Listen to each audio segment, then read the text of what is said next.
हमारे हरिहारिल की लकड़ी। इसमें गोपियाँ कह रही हैं उद्धव से। उद्धव जब संदेशा लेकर आए हैं गोपियों के पास, तो गोपियाँ कह रही हैं उद्धव से, क्या कह रही हैं?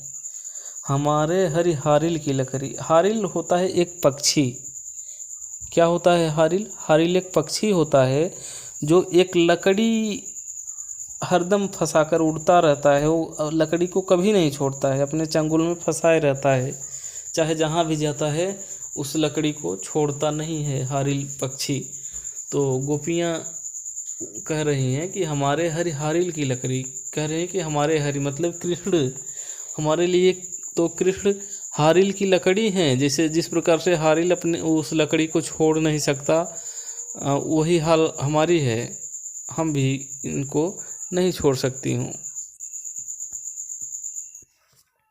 मन क्रम वचन नंद नंदन उर, यह दृढ़ कर पकड़ी। मन क्रम वचन नंद नंदन उर। मन से, कर्म से, वचन से नंद नंदन, नंद के पुत्र, नंदन माने पुत्र होता है, नंद के पुत्र यानी कृष्ण। उर यह दृढ़ पकड़ी मतलब हृदय में हमने इनको दृढ़ता पूर्वक पकड़ रखी है। जागत सोवत स्वप्न दिवस निशि, जागते सोते स्वप्नों में, दिन में और रात में कान कान जकरी। कन्हैया कन्हैया जकरी मतलब रटती हूँ। सुनत जोग लागत है ऐसो, मतलब योग का जो संदेश भेजे हैं इसको सुनते ही ऐसा लगता है ज्यों कड़वी ककरी। जिस प्रकार से कड़वी ककरी खाने में लगती है, स्वाद में लगती है, उसी तरह से लगता है हमें भी। जब इनकी योग का संदेश हमें मिलता है तो हमें ऐसा लगता है जिस प्रकार से कड़वी ककरी खाने पर स्वाद जो होता है खराब लगता है, वही चीज़ है। मतलब ऐसा ही अनुभव होता है, हमें ऐसा ही लगता है। सूत और व्याधि हमको ले आए, देखी सुनी न करी। मतलब इन्होंने हमारे लिए ऐसा व्याधि हमको दे दिए हैं, ऐसी पीड़ा हमको दिए हैं, देखी सुनी न करी। जिसको हमने कभी न तो देखी थी, न तो सुनी थी, और न तो कभी की थी। इस योग को न तो कभी की थी, न तो इसके बारे में सुनी थी, न तो देखी थी। यह तो सूर तिनहि ले सौंपो। सूरदास जी कह रहे हैं कि गोपियों का कथन है। गोपियाँ कह रही हैं उद्धव से कि हे उद्धव, तिनहि ले सौंपो, यह तो सूर तिनहि ले सौंपो। मतलब ये जो योग का संदेश लाए हो, तिनहि ले सौंपो मतलब उन्हीं को सौंप दो। किसको सौंप दो? जिनके मन चकरी, जिसके मन चकरी के समान है, अर्थात स्थिर नहीं है जिसके मन। ठीक है, स्थिर नहीं है जिसके मन। संकेत किसकी तरफ कर रही हैं? कृष्ण को कह रही हैं कि उनके मन स्थिर नहीं है, उन्हीं को ले जा करके सौंप दो जो लेकर आए हो संदेशा। ठीक है, तो ये अगर अच्छा लगा हो, व्याख्या समझ में आया हो, तो वीडियो को लाइक करिए। ठीक है, अगला देखते हैं।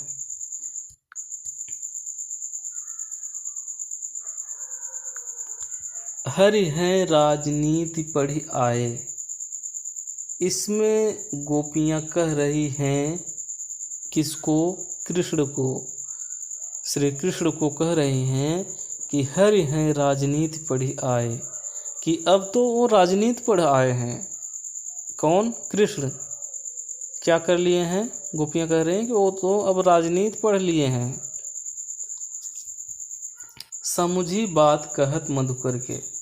मधुकर, यहाँ मधुकर शब्द आया है किसके लिए? मधुकर शब्द आया है कृष्ण के मित्र उद्धव के लिए। समुझी बात कहत मधुकर के, समाचार सब पाए। गोपियाँ कह रही हैं कि उद्धव से कि हम लोग समझ गए हूँ मधुकर के, मतलब इनसे उद्धव से कह रहे हैं कि हम गोपियाँ समझ गई हूँ, समाचार सब पाए। मतलब समाचार हमें मिल चुका है। तुम जब नहीं आए थे उसके पहले भी हमें थोड़ा बहुत समाचार मिल चुका है, उनके बारे में पता चल चुका है। एक अति चतुर होते पहले ही, एक तो वे पहले से ही चतुर थे, अब गुरु ग्रंथ पढ़ाए। अब तो उनके गुरु ने उनको ग्रंथ पढ़ा दिया है। कृष्ण तो पहले से ही बहुत बड़े चतुर थे, लेकिन अब तो उनके गुरु ने उन्हें ग्रंथ भी पढ़ा दिया है। तो यहाँ गुरु किसको कह रही है गोपियाँ?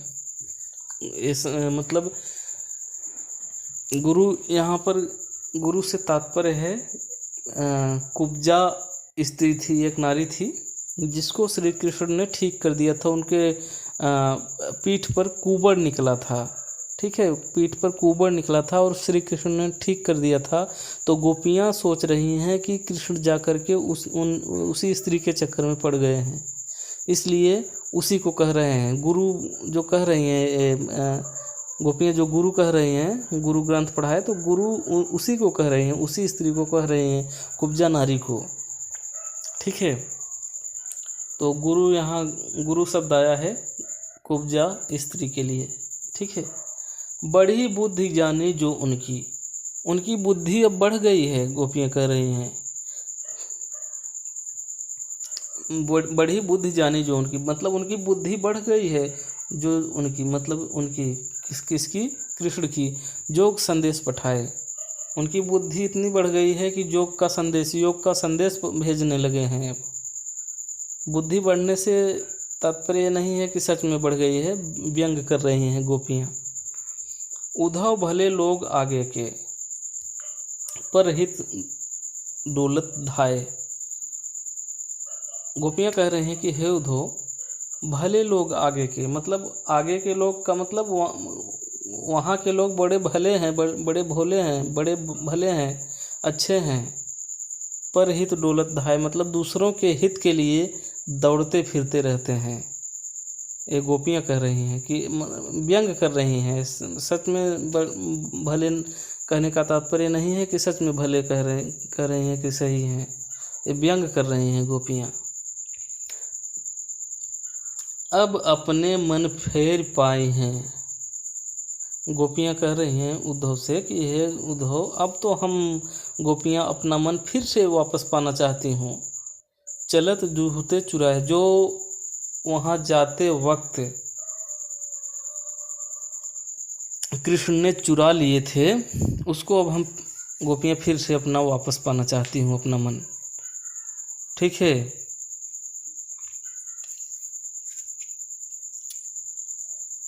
ते क्यों अनीत करे आपुन, जे और अनीत छुड़ाए।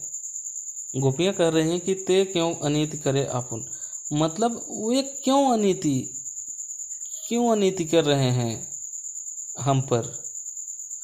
जे और अनीति छुड़ाए, जो जिन्होंने दूसरों की अनीति को छुड़ाते थे, मतलब कोई गलत काम करता था तो उसे दंड देते थे, मतलब अनीति कार्य करता था तो उसे उनकी अनीति को छुड़ा देते थे, लेकिन वही खुद अनीति कर रहे हैं।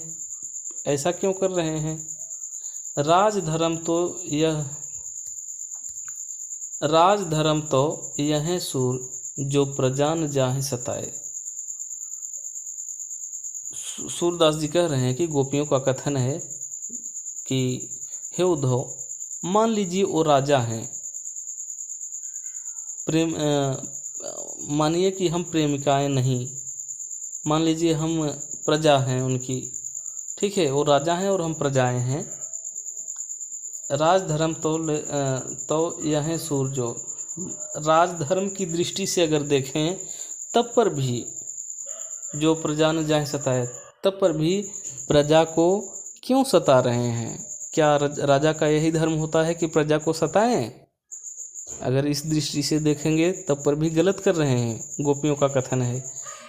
गोपियाँ कह रहे हैं कि कृष्ण गलत कर रहे हैं। क्या राजा का यही धर्म होता है कि अपनी प्रजा को वो सताएं?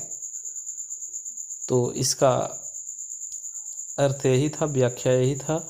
अगर अच्छा लगा हो तो इस वीडियो को लाइक करेंगे और चैनल को सब्सक्राइब करेंगे। इस तरह के और भी वीडियो देखने के लिए हम मिलते हैं आप सभी से फिर किसी नेक्स्ट वीडियो में। तब तक के लिए नमस्कार।